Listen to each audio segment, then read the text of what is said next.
Okay, so today we're talking about psychosocial development. We're going to use kind of models of, we're going to refer to models of practice, but we're going to, I think, in this section, this lectures, we're going to look more at the kind of psychosocial theories.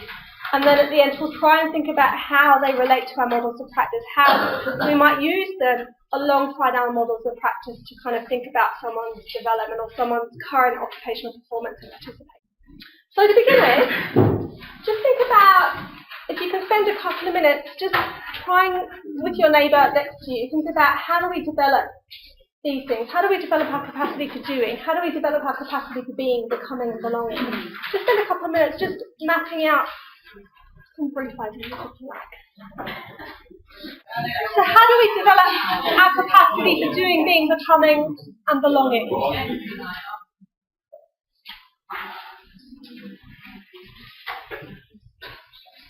How do we learn? How do we grow? How do we flourish? We've got doing as more sort of interacting with the environment and just learning skills, basic skills. So we kind of do. We interact with the environment. We're reinforced, and when we're kind of reinforced, it helps to consolidate our learning. So you could say that Skinner was right to some extent. We kind of learn through interacting with the environment, through kind of being reinforced and rewarded. I was thinking Dewey's idea of transactions and then habitus from like the reading yesterday, and or I guess I like exactly what Rosie just said in first context have to go together, but this part I think is more, I guess, explanatory of these four things, just because like the way you are raised in your environment is the way that you'll think of yourself, and then the way that you will have power or assert your possibilities on the environment back. So you're making a few points here. There's kind of a transaction or a kind of interaction between the person and their habits, the person and their environment. So if you like, if you think of that kind of situation in Moho, it kind of is underpinned by a behavioural perspective where your environment is kind of reinforcing your learning. So your environment reinforces your habits and the kind of the skills that you use to develop those habits. And also, you're saying that the environment reinforces your identity, your roles, the roles that you think you take on, and what's socially and culturally kind of normal in terms of fulfilling those roles. Yeah. So you might say that kind of that those theories are informed by maybe Freud or maybe even kind of Jung, who kind of talks about kind of cultural archetypes, for example, and how kind of your stereotype of what it means to be a mother actually might shape kind of your being as a mother, your values, the kind of occupations that you choose to engage in as a mother, etc. We're not going to talk that much about Jung today, but there's some notes in the slides where you can kind of read more about, or there's a chapter in Okugu that talks about kind of Jungian psychology. Any other points? And last week we kind of talked about identity, and we kind of watched a clip, and it was clear that kind of belonging to a group, a social group, is important to kind of your learning as well. So the social environment, as well as the physical environment, as well as the kind of cultural environment, as well as kind of the institutions like the education system, etc. The economic system will influence what occupations you have the opportunity to engage in, and therefore how you kind of develop and grow. So I guess we're starting to kind of see that there's a kind of complex interaction between person and environment, hopefully. And hopefully we'll kind of map that out in a bit more detail this afternoon. And we'll give you some kind of theories in the lecture today to kind of try and understand where our assumptions are coming from in terms of how we unpick the person in a bit more detail. So, assuming some of you have studied psychology before, what do you know about Freud?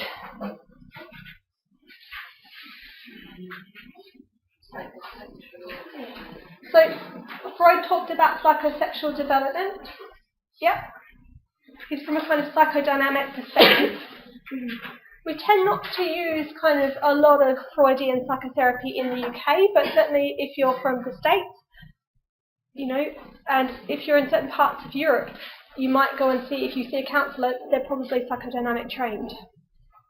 But in kind of certain parts of the world, that's less popular.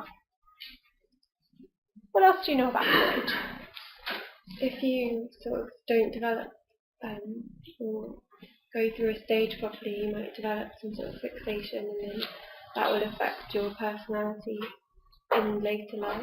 So Freud talks about kind of early development being really important for kind of later development.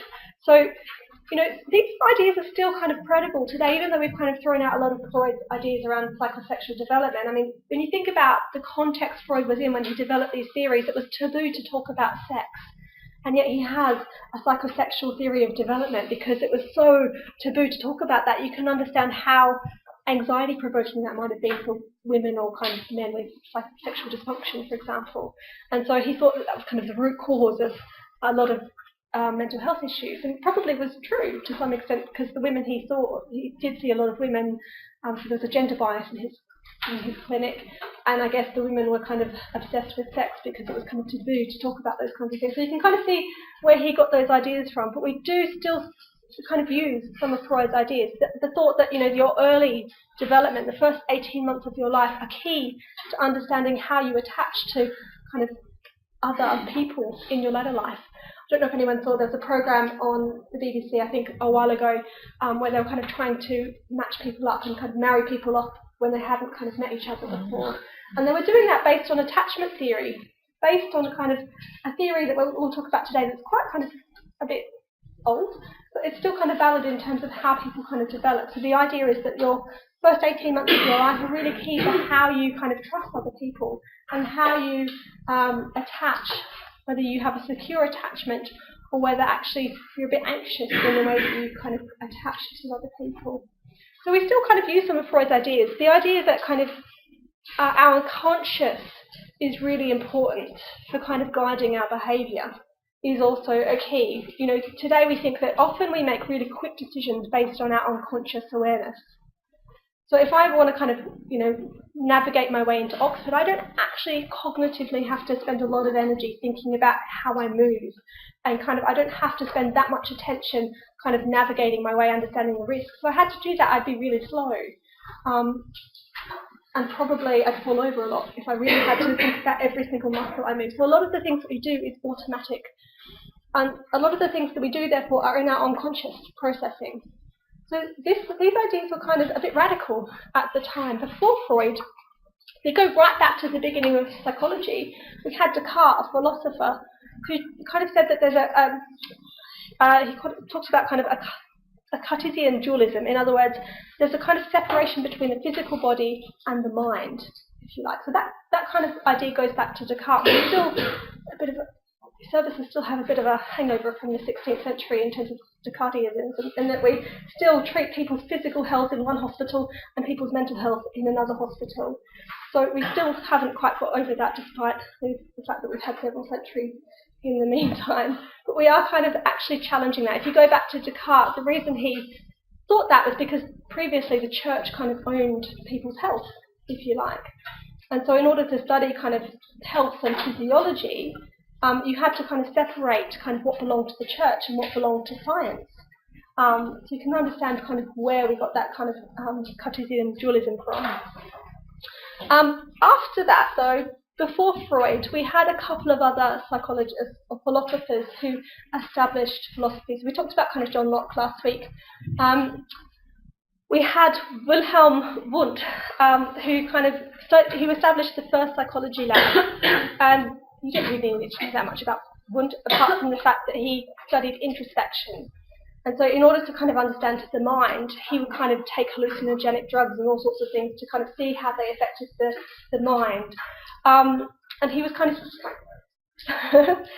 But I think, despite the fact that Freud also used a lot of substances in his life, and I think he was discredited a lot because he advocated for the benefit of cocaine and actually had to get an artificial nose because he was cocaine. I think kind of Freud tried to bring science to psychology along with a few others.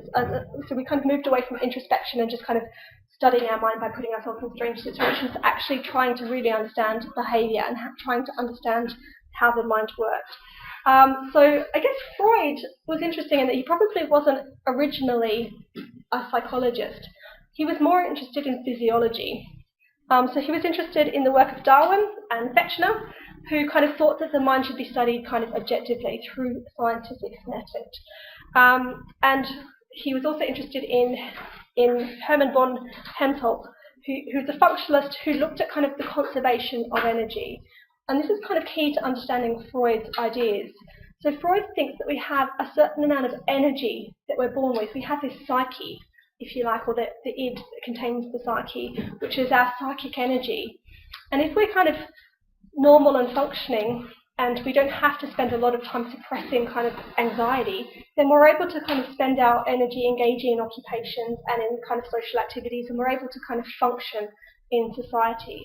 But if you've got a lot of neurotic energy, a lot of kind of anxiety, if you like, you've got to spend a lot of time dealing with that energy, which means that you don't have a lot of other energy to engage in your occupations, if you like. So Freud thought that kind of how we develop in the first part of our life was key to understanding how we kind of use our psychic energy, whether we use it to kind of engage in healthy functional occupations or whether we spend a lot of our energy in kind of neurotic anxiety. So Freud does have some key ideas. Firstly, he talks about kind of your libido.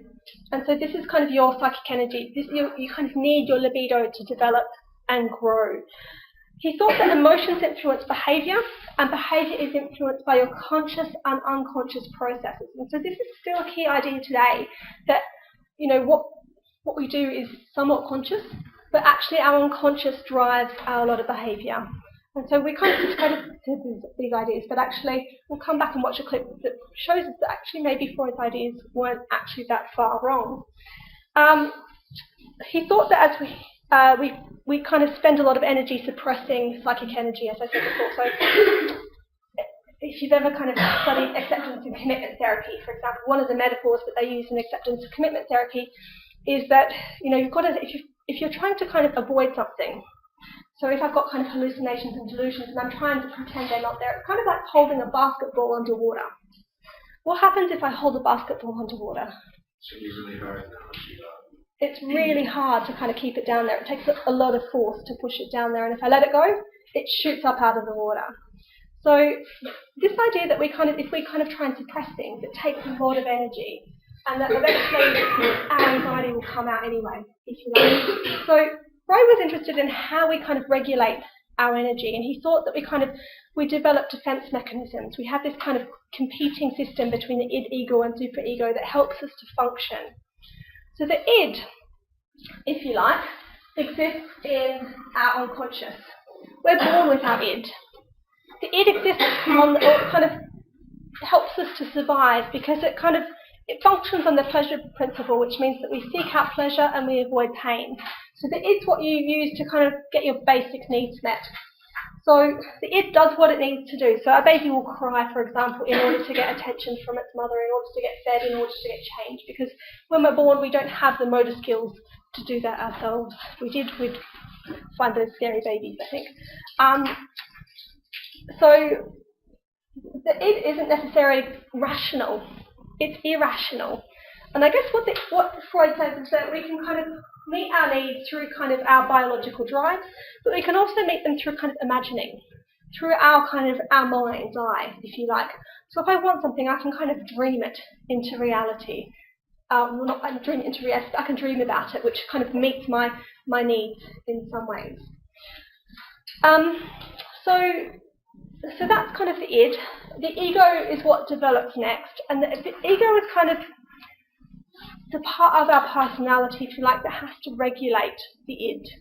So it tries to meet the needs of the id, but in the context of the environment. So the ego kind of exists in the preconscious and conscious. So for example, if your id is telling you you're hungry, you've got your stomach rumbling, your ego is the one that kind of registers that need and then kind of seeks out food from the canteen.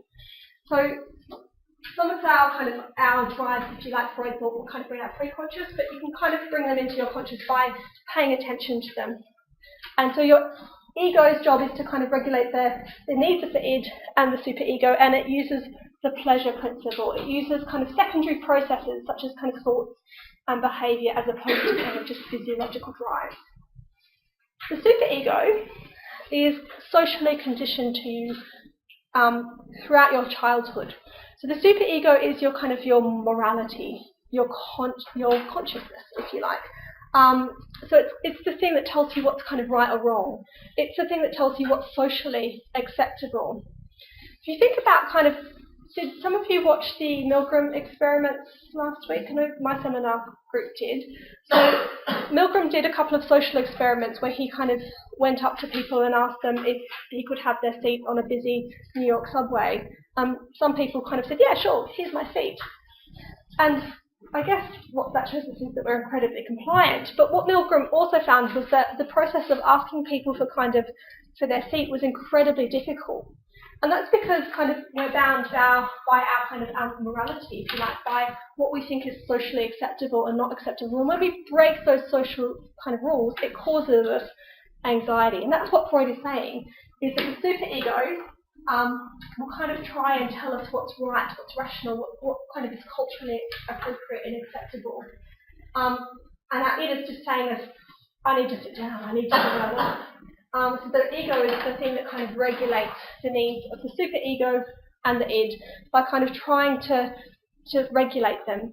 So the ego is what uses your defense mechanism, for example. So if I have an anxiety-provoking experience, if I have a traumatic experience, then I can't just kind of wallow in my misery for the rest of my life. My superego tells me to stiff upper lip, get on, be British.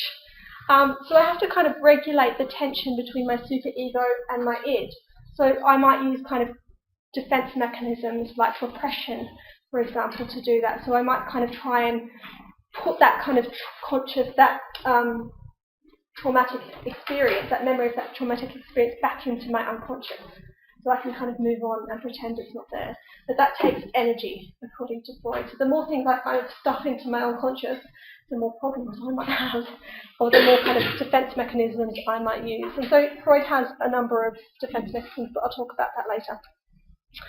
So Freud also thinks that kind of the first parts of your life are really important. So these are kind of cut off at the edge, but I'll tell you kind of what they say. So Freud thought that we kind of developed in stages according to needs of the id, if you like. So he thought kind of we were genetically programmed to kind of move through these stages at certain kind of parts of our life.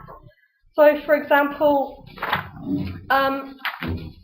first of all we have the oral stage of development. So this happens in the first stage of life, where infants will fixate around their mouth, because the mouth is what you need to kind of get your basic needs met. So if you kind of watch an infant, you'll see that the first thing that they do is kind of they'll suck, they'll kind of make noises with their mouth, and to explore the world, they'll bring toys and things up to their mouth. And Freud thought they did this because this is kind of where their pleasure seeking is in the first years of life. So in order to get pleasure, it's kind of fixated around your mouth. So a healthy infant, if they're able to kind of move through the oral stage of development, what they need to do is to successfully wean. So they need to kind of stop taking their mother's breast milk and kind of move on to other forms of food, if you like. But Freud thought that you can become fixated at this stage. You become fixated if your kind of needs are overly met by your parents, or if they're restricted and you don't get your needs met. So if I have a parent who kind of nurses me every single time I cry, for example, and they're kind of overly supportive, overly caring, then I actually might become fixated, just as much as I might become fixated as if I'm deprived or neglected in the first year of my life. So how about like the Dalai Lama? Supposedly he's weaned until he's like 11, etc. I guess that's what I'm not sure if that's the right word for weaning. There are people who are breastfed up until, there's probably a program on that.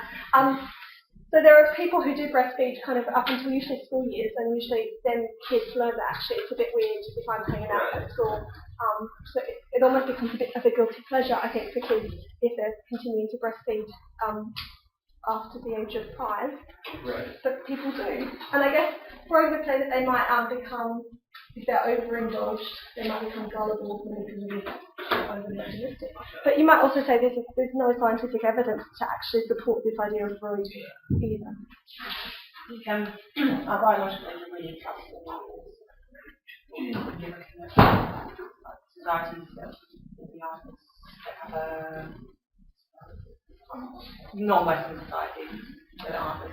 Yeah, it's interesting to kind of think about breastfeeding as a kind of sociocultural norm, because in this country, I think women breastfeed. Well, you're encouraged to breastfeed certainly in the first 6 months, up until the first 18 months of your life. But if you're kind of not in a kind of a Western world, then actually your kind of main form of nutrition might be your mother's milk for a lot longer, along with kind of other solids, etc. But these things are kind of socioculturally defined, as you say. So yeah, we can become fixated, which means if we become fixated through deprivation, through neglect, we might become pessimistic as an adult. We might become suspicious. We might become self-belittling or kind of envious.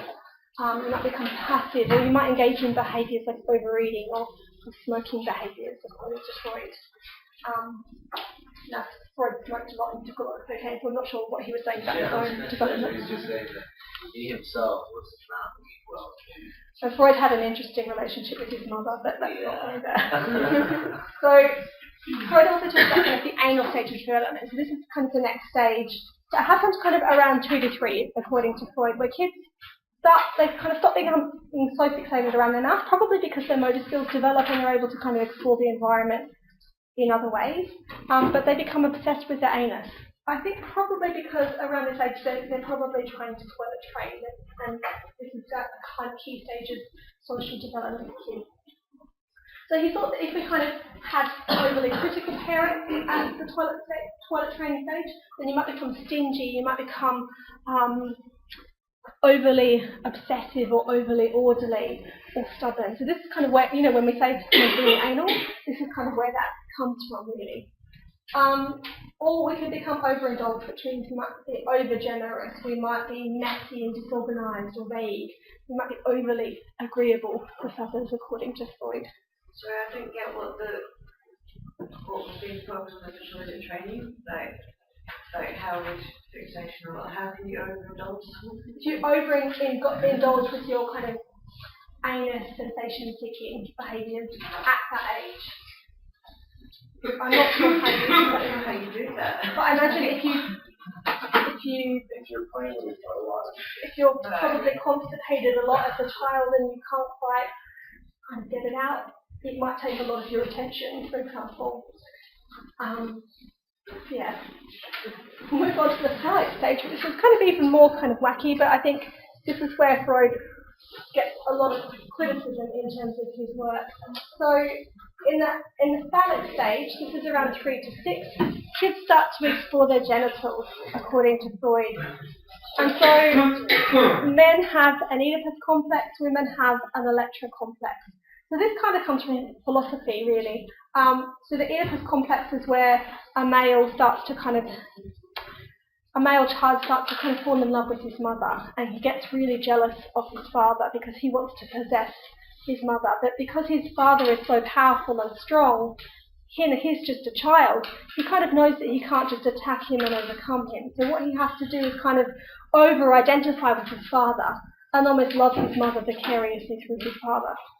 So if you have troubles with this, you might become shy, you might kind of hate yourself, you might become overly humble, overly isolated, or you might become really vain, you might engage in risk-taking behaviours, or might be really flirtatious.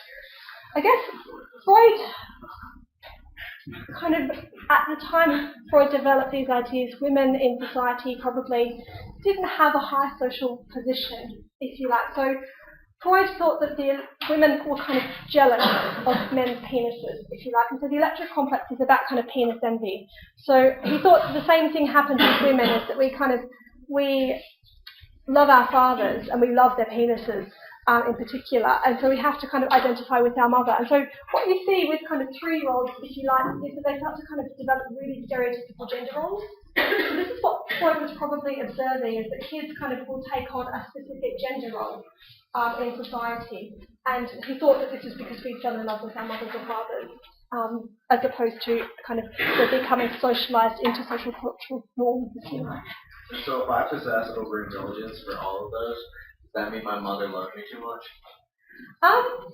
It probably means that you probably spent a little bit of extra energy around I was never breastfed. toilet training or so. I said I was never breastfed, so I don't know about that. Well, I mean, I don't know that these ideas are credible today, but I guess Freud would have said you probably overindulged your mouth, or you were underindulged in terms of your sensation seeking, if you like, around your early stage. Freud also talks about kind of the latency stage of development. So this happens between the ages of 6 and 12. And he thought at this time the kind of the id, if you like, goes a bit dormant. Our sexual energy becomes kind of suppressed, and we start to direct our kind of energies towards other occupations. So 6 to 12-year-olds are starting to develop at school. So he thought that actually we don't have a kind of a huge need for sensation seeking because we're trying to kind of engage in other occupations, if you like. And he thought at this time we start to kind of develop our defence mechanisms, and we start to identify with our same-sex peers, and we start to engage in occupation. The last stage of development around Freud was kind of around the time of adolescence, so from 12 years up.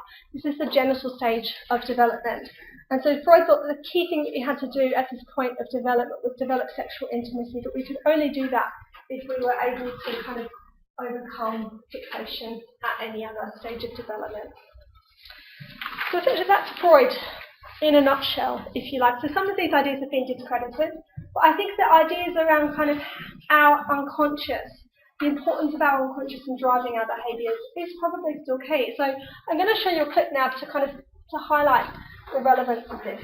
So I guess in kind of week 1 we looked at the young ones, which is kind of a study in kind of mindfulness and how we need to kind of use our attention. Where can I find the rest of that?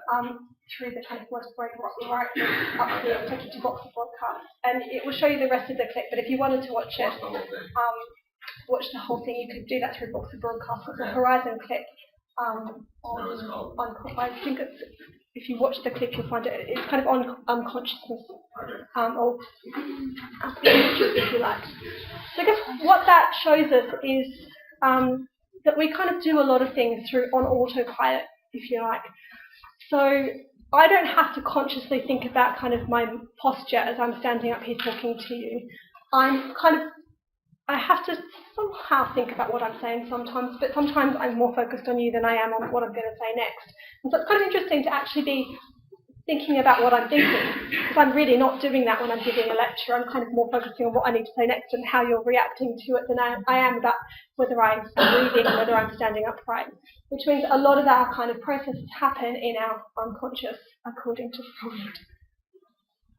So these are some of the mechanisms that are in the reading, or you can kind of look at this in your own time. So what Freud is saying is that we develop a number of defense mechanisms, or the ego uses a number of defense mechanisms to regulate the tension between the superego and the ego. So if I experience psychic distress, I might sublimate. So I might kind of go and write a poem or kind of write a song. So that's probably explains why musicians are kind of a bit sad or depressed sometimes, because they do a lot of sublimation. You might find other things like, these are kind of things that are in common words, like we talk about projection. So we might project our anxiety by going home and kicking the dog, for example. We might kind of engage in kind of reaction formation where, if someone really pisses me off, I might go and be overly nice to them. I do the opposite of what my id's telling me to do. So these are things that we do, which Freud would say are kind of defense mechanisms. They give us ways of coping. And you might see this language used in healthcare, because we still talk about kind of repression. We still talk about kind of sublimation and the use of humour as a defense mechanism. So Erik Erikson was a student of Freud's, and he was also a kind of a psychodynamic psychologist. But he kind of disagreed with Freud on a number of points. He thought that actually we don't develop because of our kind of sexual energy. We develop because of our social situation, our interaction with others. And he also thought that development happened in infancy, but it actually happened throughout our life course. So you can see here that he has kind of stages of development where a lot happens kind of in the early stages of life, but kind of actually we continue to grow and develop throughout the rest of our lives. And we have different needs, he thought. He thought we had different kind of virtues that we try and kind of seek out, or certain needs that define specific stages of development. And he agreed with Freud in that you could have kind of, you had to manage the tension between your crisis, your two points of crisis. So, for example, in the first stage of development, trust versus mistrust, this happens in the first year of life, where you have to establish a sense of hope. And your task, or your role, is to kind of develop trust in your caregivers, and also develop a sense of agency, or a sense of your own ability to make things happen. So it's called trust versus mistrust because you have to kind of manage the tension between being overly trustful and being kind of overly mistrustful. So in other words, in order for a 1-year-old to grow and explore the environment, they have to have a healthy trust that their caregivers are there to look after them. So we know from Ainsworth, which I'll talk about next, that we have to have a safe base from which to kind of explore the environment. And if we don't, then we kind of mistrust the world, and it's hard to explore the environment if we're constantly thinking that we're going to be punished or we're going to be hurt if we kind of seek out and explore the environment. But if we kind of overly trust that our caregivers are there for everything, we might kind of take unnecessary risks, if you like. So we might kind of crawl off the edge of the table or kind of fall down the stairs. So you have to have a healthy kind of trust and mistrust of the environment. So I guess Erikson is saying that you have to manage the tension between kind of the two different ends of the crisis. So in the first stage of life, it's trust versus mistrust. In the second stage, it's autonomy versus doubt. In other words, I have to kind of trust my own sense that I can make things happen, and kind of doubt that as well. So I need to develop a sense of will or motivation for engaging in occupations. So I need to start to explore my own independence by developing my own autonomy. So if I'm autonomous and see myself as autonomous, I'm likely to kind of start to explore my environment and be a bit more independent, take on things, because I see myself as an autonomous human being. I see myself as being able to make things happen. But at the same time, I'm only kind of 1 to 3, so I again need to kind of have some mistrust, so that I can start to kind of trust my caregivers, but pick my battles. So you see kind of 1 or 2 to 3-year-olds being able to say no to their parents, to their caregivers. You'll see them wanting to make choices and wanting to explore the environment for themselves. The next stage is initiative versus guilt. The key virtue of this stage is developing a sense of purpose. So we want kids to develop a sense of social initiative. We want them to be able to plan and organise and engage in goal-directed activity. We want them to kind of develop assertiveness skills, because we want to see that they see themselves as autonomous, but also have initiative for engaging in occupations. But we know through the Milgram experiments last week, if we don't kind of engage in meaningful occupations, then we might start to feel guilty. We might start to kind of compare ourselves against our peers. Industry versus inferiority is the next stage between kind of 6 and 12, and the key virtue at this stage is competence. So we no longer just want to seek out activity, we want to actually have a sense of achievement, a sense of accomplishment, a sense that I can be a competent human being. So we want to be able to develop mastery of our cultural and social norms by learning how to use tools and learning how to conform to educational norms at this stage of development. So industry versus inferiority. If kids kind of don't develop in this stage, then they feel inferior to their peers. They have a sense of anxiety around engaging in things, as opposed to being industrious, as opposed to kind of actually being able to initiate activity and engage in things of your own free will. Identity versus role development happens in the adolescent period, and you want to kind of develop a sense of fidelity. I am who I am. So you will see kind of adolescents take on different roles, for example. You will see them experiment with different social groups.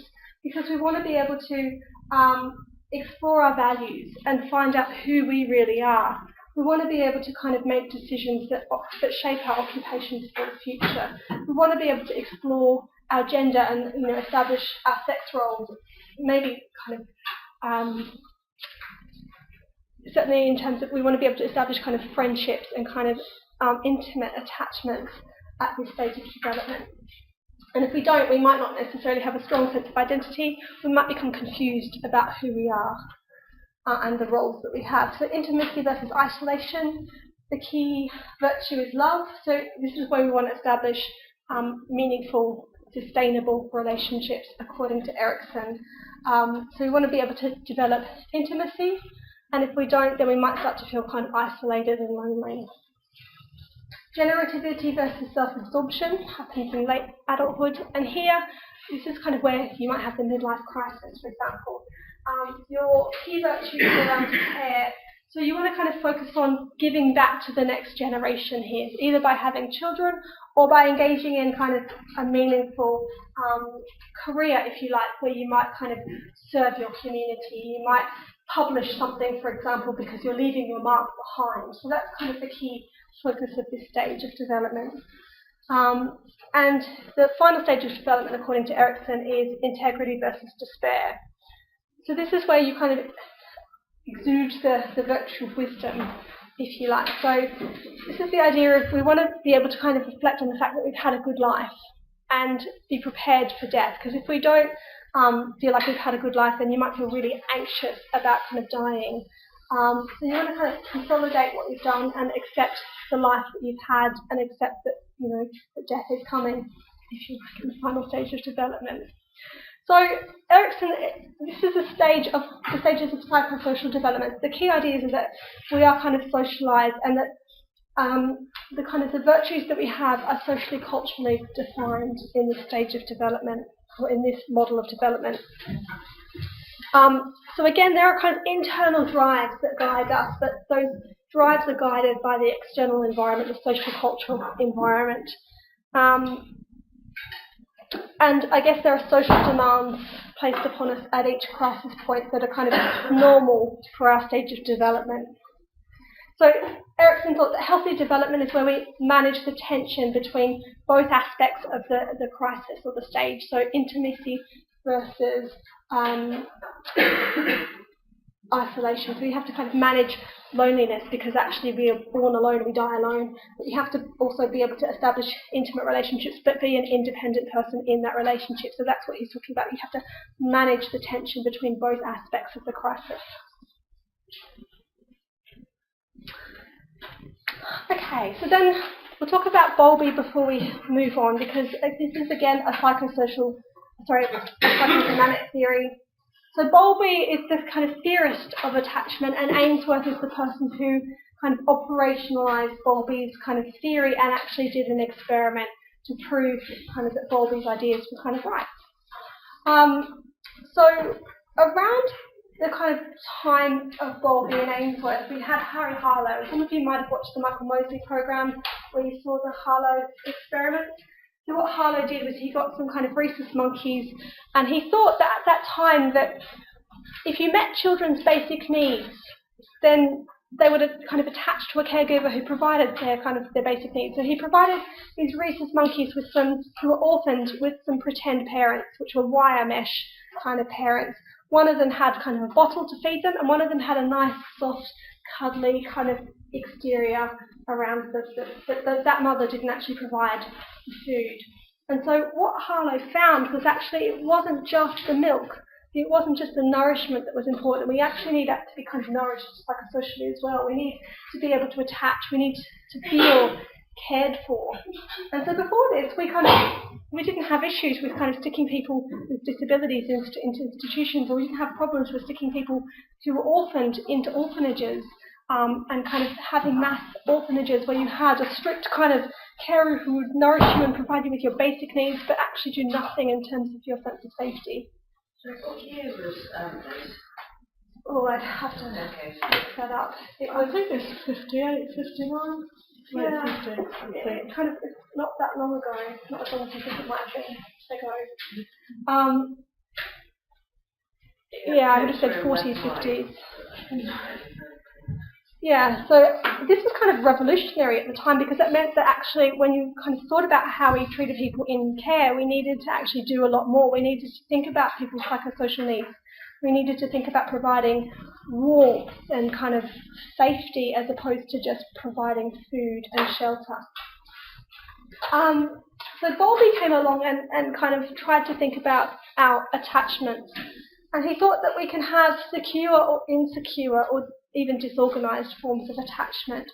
So I guess he thought that kind of the characteristics of secure attachment were the ability to kind of explore the environment with a safe base of support. So in order to do that, there are kind of a couple of key things. So first of all, we have proximity management, which in other words means that an infant will seek out proximity with their caregiver. And we need a safe haven, and we need a secure base, and we need to be able to kind of separate, if we don't have our kind of ability to kind of attach to our safe place and explore our environment, then we might experience separation anxiety.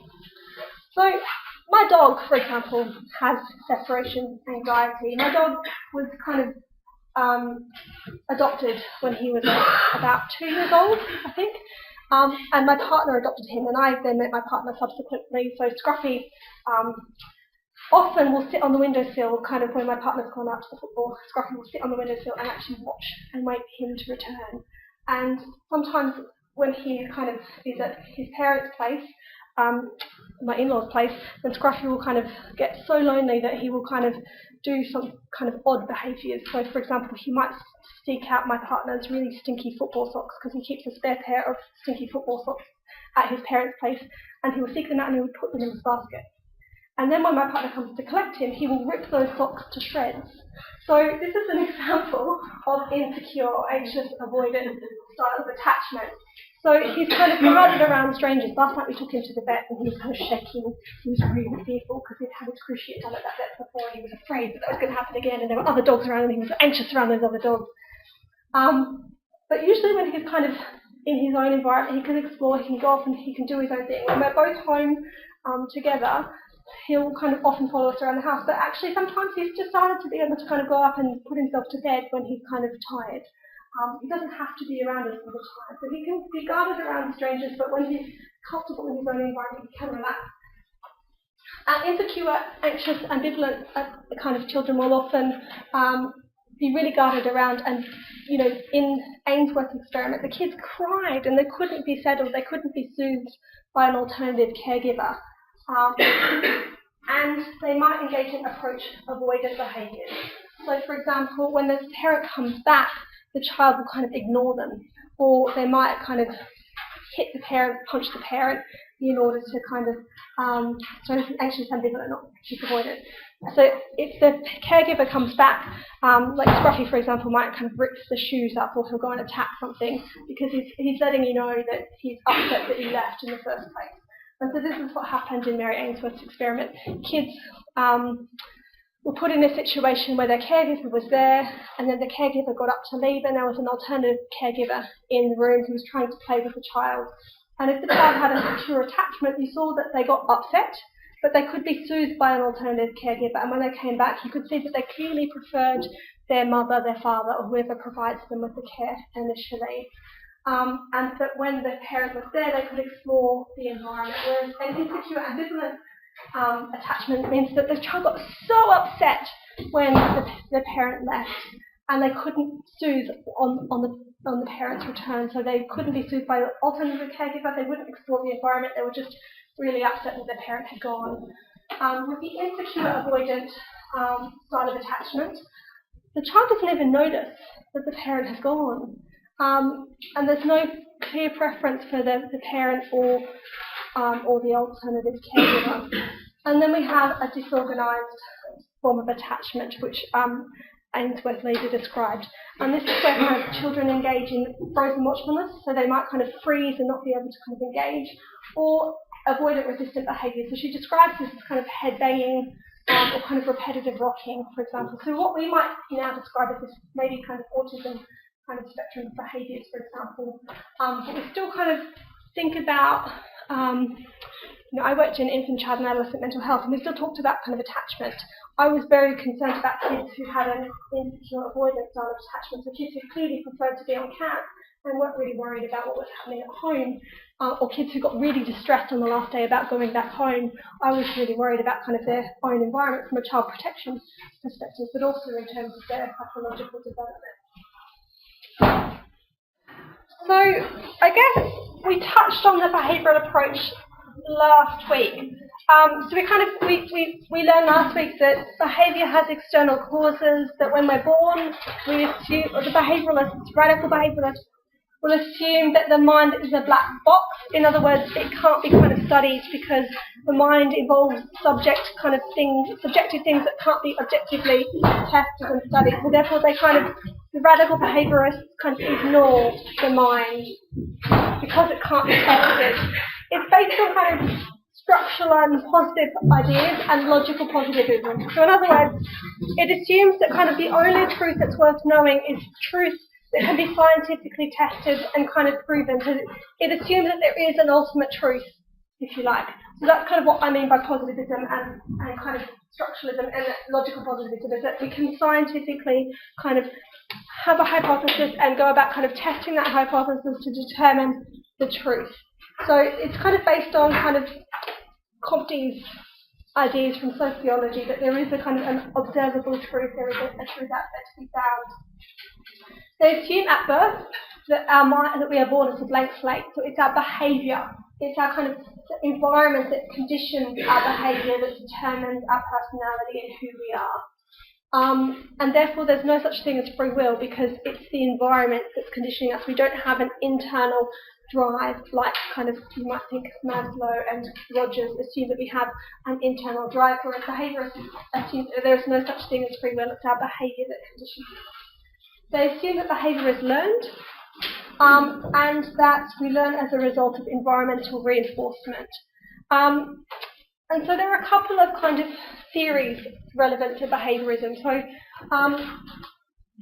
John Watson was kind of one of the first theorists in behaviourism, and if you've watched the Michael Mosley clip, you see the clip with little Albert. Little Albert was unfortunately a child of a wet nurse who was living in poverty, and Watson was paying quite well to engage in this experiment that now we would consider unethical. And so what happens in the experiment is initially Watson kind of allows little Albert to play with the white rat initially, and you can see that little Albert's actually curious about the white rat. He's not scared of it. He's kind of engaging with it in this picture right here. But as the experiment progresses, Watson tries to scare little Albert, so he produces these clown masks, and he terrifies the child. And then every time the white rat is introduced, Watson is standing behind the child and introduces a loud noise so that the child gets a startle response. And over time, the child learns, little Albert learns to fear the white rat. So this is the kind of experiment that shows us that our emotions can be conditioned. It shows us that we can actually develop phobias through kind of reinforcement in the environment. So unfortunately for little Albert, he not only was terrified of the white rat, he eventually became terrified of all white things. He generalised his phobia into kind of other things like the white rat. So it kind of showed us that actually your emotions are important, and certainly the environmental conditions are really important for how you learn. So it showed that emotions can be learned. It showed that we can learn through our interaction with the environment. And then independent of Watson, we had Ivan Pavlov, a Russian physiologist who wasn't interested in psychology. He was a physiologist who's interested in saliva in dogs and how we produce saliva. And in his labs, he noticed that every time the kind of his lab assistant came in to feed the dogs, the door had a bell on it. And he noticed that every time the bell rang, the dog started to produce saliva.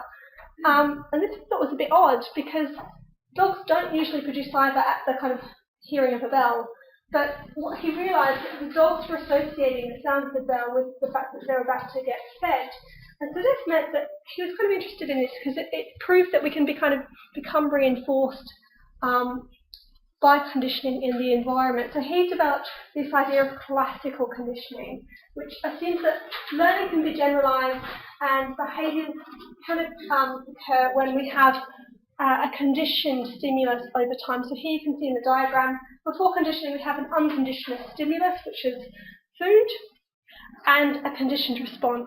So classical conditioning works when you have things that are kind of naturally paired together. So when we eat, we naturally produce saliva. So we have an unconditioned stimulus, which is food, and that produces an unconditioned response.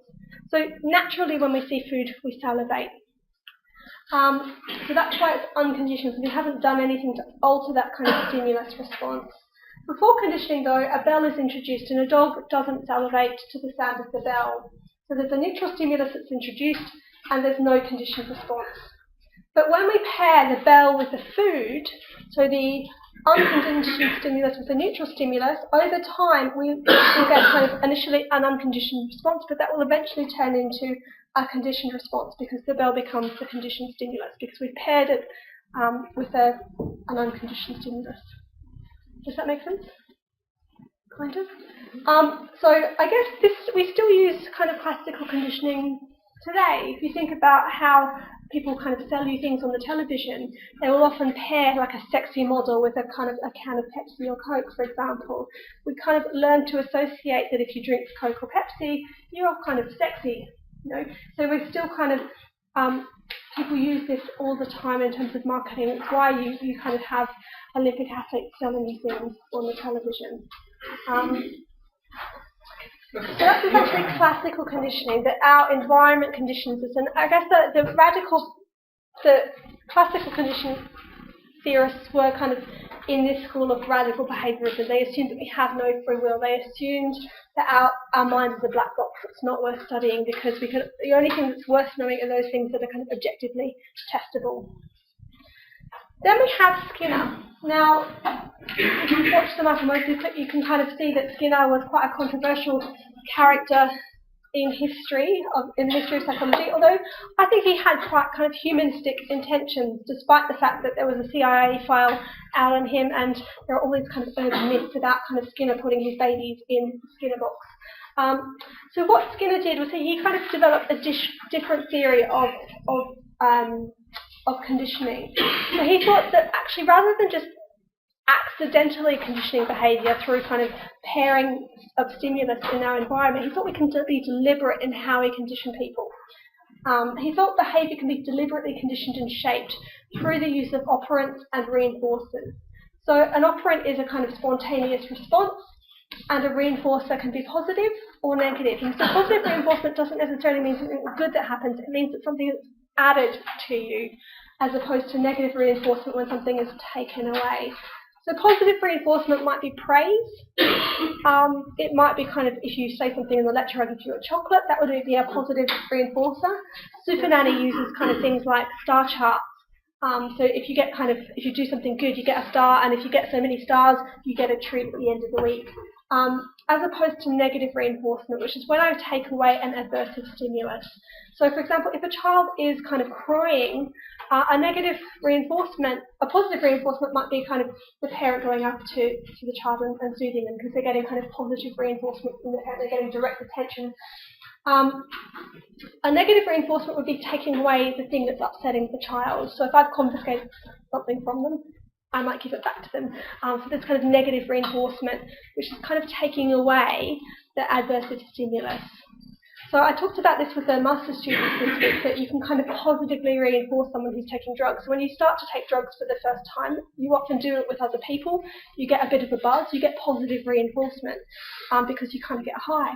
But over time, you need more and more of the same substance to get you high. So you stop experiencing the positive reinforcement and you start to use drugs for the negative reinforcement because you're avoiding the withdrawal symptoms, for example. So negative reinforcement is where you're taking away an aversive stimulus. Positive reinforcement is when you're kind of giving something positive.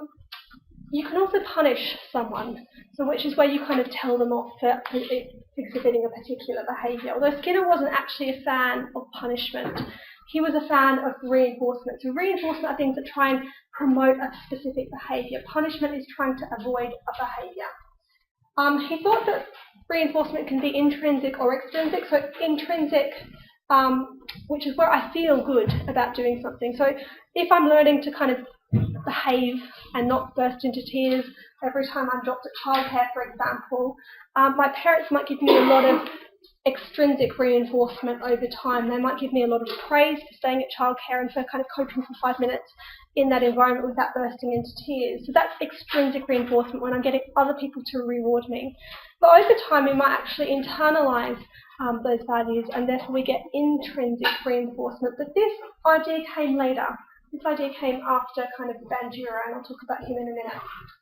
He thought we can also have a primary or a secondary reinforcement, which a primary reinforcer is something that happens immediately, and so if you speak in class, like if you eat chocolate, for example, but you can also have a secondary reinforcement, which kind of happens later, if you like. So other people might kind of think, oh, you answered that question really well, so you might get kind of reinforcement from other people. So there are kind of, Skinner did a lot of his experiments with animals. So here you can kind of see, so this is important because this shows you kind of the schedule of reinforcement. This shows you how a behaviour is kind of learned over time, and if you continue to reinforce that behaviour, you'll continue to see that behaviour, depending on the schedule of reinforcement. So Skinner did all sorts of things. He trained kind of pigeons to peck at things. Some people say he also trained pigeons to guide missiles into Russia. So there's a few urban myths out there about Skinner. He was certainly a kind of an interesting character. So Skinner also thought that the schedules of reinforcement were important. So if we kind of varied how we gave reinforcement, it would kind of change the behaviour. So he thought that we could have fixed or variable schedules of reinforcement, and we could have schedules of reinforcement that were based on time or intervals, or based on the behaviour, so ratio schedules of reinforcement. And this is kind of interesting, because I guess with a fixed ratio schedule of reinforcement, as you saw there, you see kind of a really short kind of learning curve. In other words, every time the pigeon pecks or follows the kind of the word prompt, it gets a kind of reinforcement. So for every kind of, you saw almost a continual schedule of reinforcement there. So every peck, the pigeon gets reinforced. But I might say the pigeon has to peck 5 times, and then it gets a pellet. So in a variable ratio, in a fixed ratio schedule of reinforcement, you have kind of graduated learning. So for 5 pecks, as in the schedule of reinforcement is fixed. So for every 5 pecks, for every 5 attempts at showing the behaviour, you get a reinforcement. I could also have a fixed interval schedule of reinforcement. In other words, at kind of for every 10 minutes, you get a kind of reinforcer. So there's a kind of, you get reinforced after a period of time as opposed to how many times you exhibit that behaviour. Or you can have a variable interval schedule of reinforcement, which means that you get rewarded at kind of different points in over time, or a variable ratio schedule of reinforcement where you get rewarded, but you don't know when you're going to get rewarded based on how many times you exhibit the behaviour. And he thought these kind of shaped your behaviour as well. So for example, if I was to kind of give you a test at some point in the semester, you didn't know when that test was going to be. If it was on a kind of variable interval schedule, you'd probably work relatively consistently throughout the semester, and you can kind of see this here. So you're going to get a test at some point in the semester, but you don't know when. You kind of get consistently working towards the behaviour. If I gave you a test at week 12, for example, you probably do not a lot of work in the first few weeks of the semester, and then as you get to week 12, your workload kind of goes up. So you kind of see this in the fixed interval schedule of reinforcement. You kind of see people not actually caring that much about kind of doing the work, exhibiting the behaviour initially, until it gets close to the time of reward.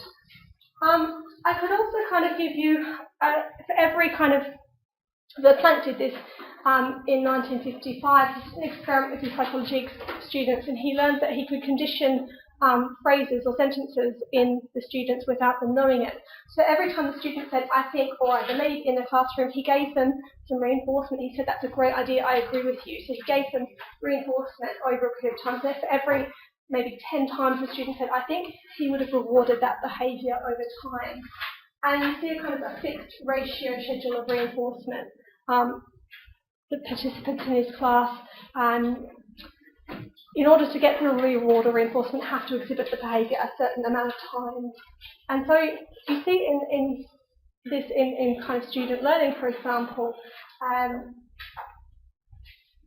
the first few attempts you might not put that much effort into, but as you know you'll get closer to the reward, you kind of actually put more effort into the behaviour as we get closer to the reward.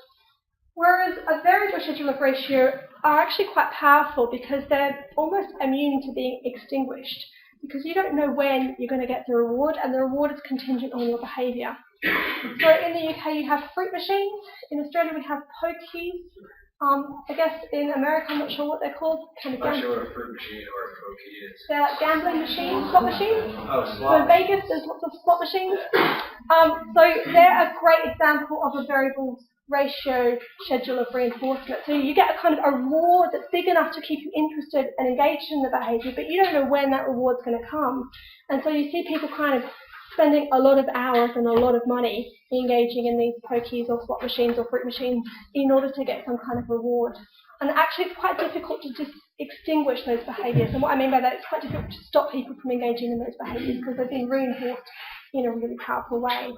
Whereas with the kind of the interval and the fixed schedules of reinforcement, it's easier to extinguish them because we just stop rewarding the behaviour. So this is why Sibin Annie says put kids in time out, because you want them to kind of, you don't want to kind of continue to reward the behaviour. If you stop rewarding the behaviour that you don't want, you won't get the behaviour anymore. So often kind of, we can kind of extinguish behaviours by altering the schedule of reinforcement. And I guess what Skinner didn't like about punishment was that punishment needs a consistent, continuous schedule of reinforcement. So if I stop punishing you for doing something, you realise that there are no consequences anymore to that behaviour, so you might re-engage in that behaviour again. So I always need to kind of punish you every time you exhibit that behaviour. That's quite difficult to do in reality.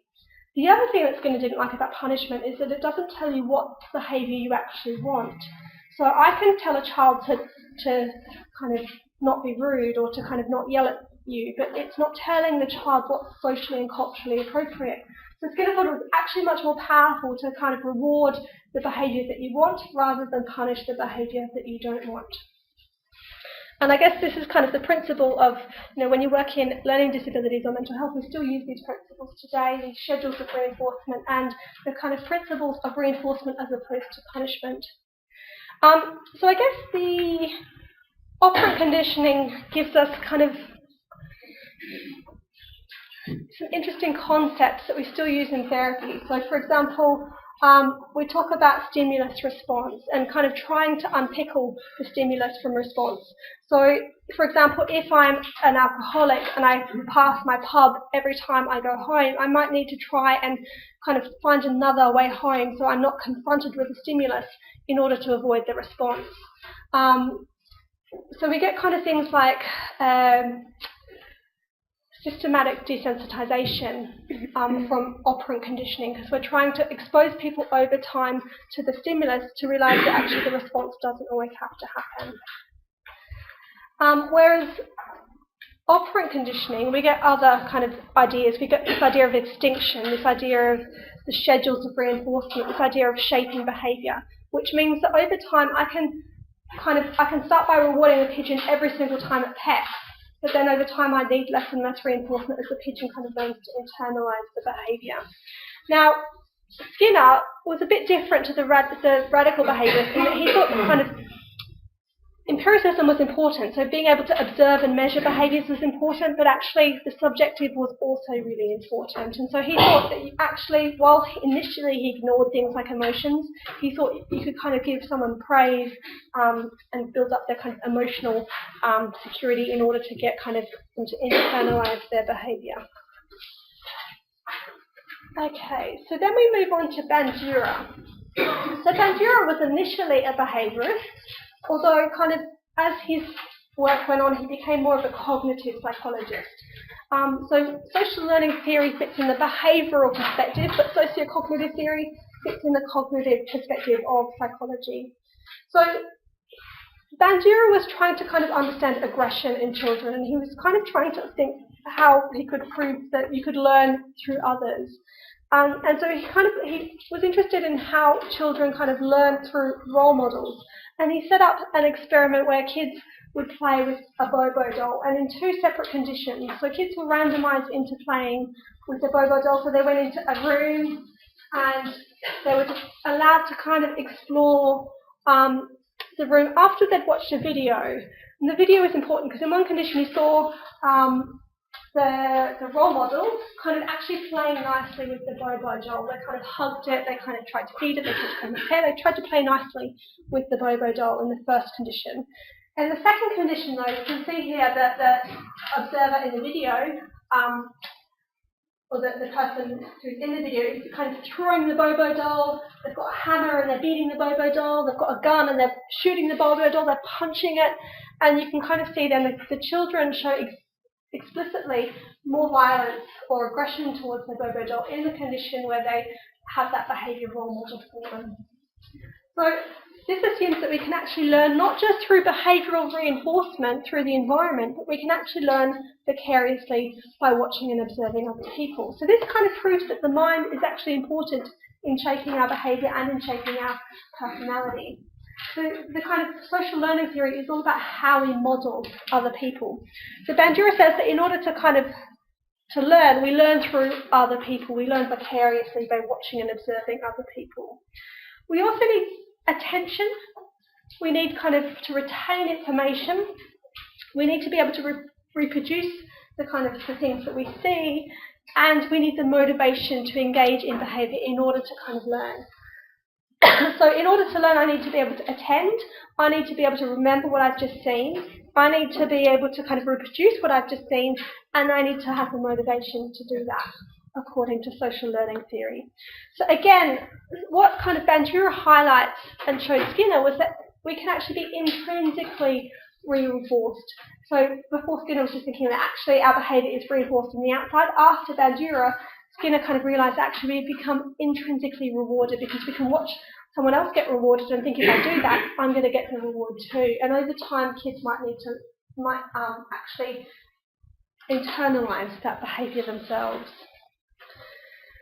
Then Bandura went on to develop socio-cognitive theory, and this is kind of a theory of motivation and a theory of self-regulation. So Bandura kind of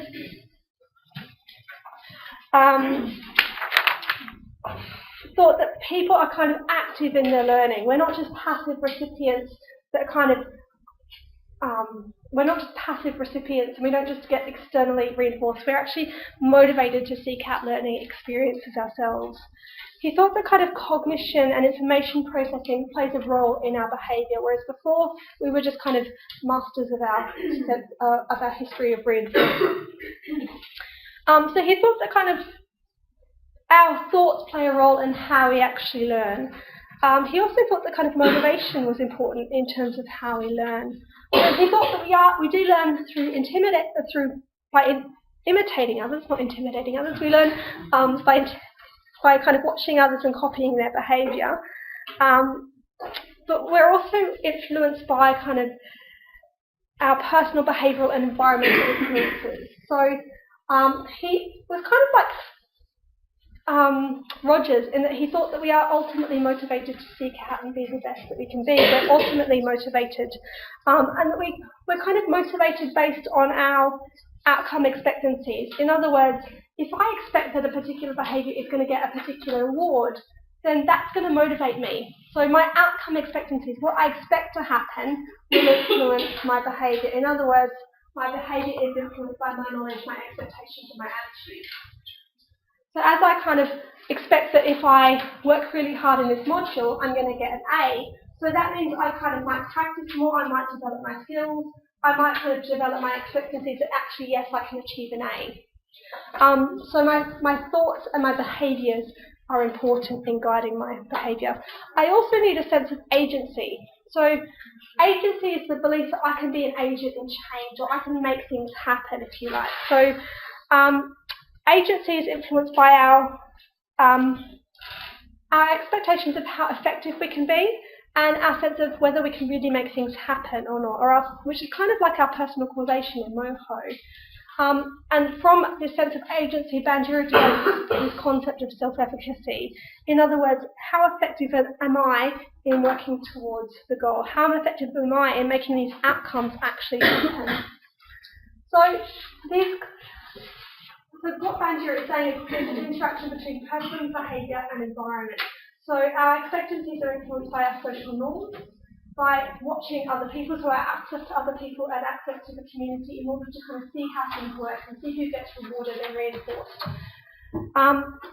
What Bandura also said that we can actually learn through, not just through reinforcement, but through kind of mastery experiences. So this is why in this module, for example, you have multiple forms of formative assessment, because we want you to master one thing before you go on to the next.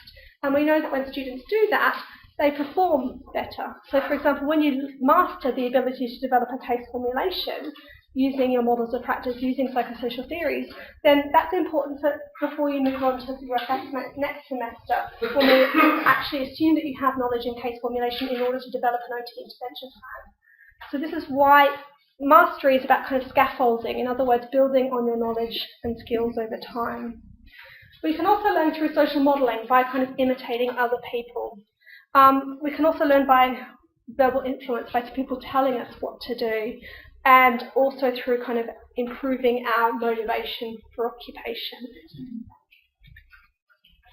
So we talked a little bit about kind of Rogers and Maslow last week. I don't want to kind of go over this in a lot of detail because we're short of time, but essentially your humanists are assuming that humans are ultimately good. We are ultimately motivated to be the best that we can be. So Maslow talks about this hierarchy of needs. In other words, we have our kind of physiological needs at the bottom, and Maslow assumes that we're ultimately motivated to work towards self-actualization, but the environmental influences, the social and cultural environment, can easily overwhelm our organismic valuing tendency or our internal motivation to self-actualize. So for example, if I'm a young child and I don't have food, then it's quite difficult to kind of trust my caregivers. It's quite difficult to feel safe. It's quite difficult to engage in occupations because I'm really hungry and that's all I can focus on. So I need my basic needs to be met before I can kind of move on to the next level. So this is kind of useful, I think, still in when we look at kind of a family that walks on all fours. If we want to understand a behaviour or why maybe Hussein or one of the family members is resistant to getting help, then we might think about kind of why, what needs are they getting met? Maybe they don't trust the people who are coming in to help them. Maybe they don't have their safety needs met. Maybe the people that are coming in are kind of alienating from their community. They don't have the love and belonging needs. So it's kind of useful for thinking about actually what drives behaviour. What are the needs of a particular behaviour is trying to get met, for example, and can we meet that need in order to engage the person? So we still use kind of Maslow's theory, I think, in kind of how we understand behaviour and how we engage people. Then we have, so that's Maslow and this is Carl Rogers. So we talked about Rogers last week, this idea that we're all motivated to be the best that we can be, and we all are motivated to seek out affirmation and regard from other people. And this means that actually when we're young, if we kind of get conditional reinforcement all the time, then we might start to adopt external motivation for engaging in occupations. So if our parents tell us that in order to be a good child, in order for us to kind of be proud of you, you have to go and do this, you have to kind of go into this specific occupation, you have to go and behave like this, then you might start to kind of give up your own values and kind of take on the values of your parents. You see this with adolescents all the time. So my parents told me that I couldn't be an actor, but I had to go and do law, for example, and that made me really miserable. You can kind of see that people sometimes choose to do things based on extrinsic motivation, and that affects their personalities. So what Rogers is saying is that when we have congruence between how we see ourselves and how other people see us, then we have a healthy personality. Whereas if there's an incongruence between how we see ourselves and how other people see us, then we have maybe psychological distress. Does that make sense? Okay, so there are notes in the notes section. You can read more about Maslow and Rogers, and I'm sure you're learning about these two particular characters in Therapeutic Use of Self anyway, because I guess Rogers is kind of the founder of counselling, really, and how we need to demonstrate empathy in order to help people see themselves. So, for example, in the therapeutic relationship, Rogers talks about the need to demonstrate empathy so that the person can see themselves reflected in the therapist. So in other words, the person's trying to develop a self-concept by having their identity reflected back at them through the therapist. Okay, so I guess what I'd like you to do for homework is just to kind of, or between now and the break, just think about how your models of practice use this idea. So you might think about how Maslow and Rogers' sense of basic needs and cultural values might shape someone's sense of spirituality, might shape their sense of their emotional regulation, for example. You might think about how the environment, how the institutional environment, how the cultural and social environment actually reinforces particular values and beliefs, and how that might shape our spirituality, how that might shape our occupations.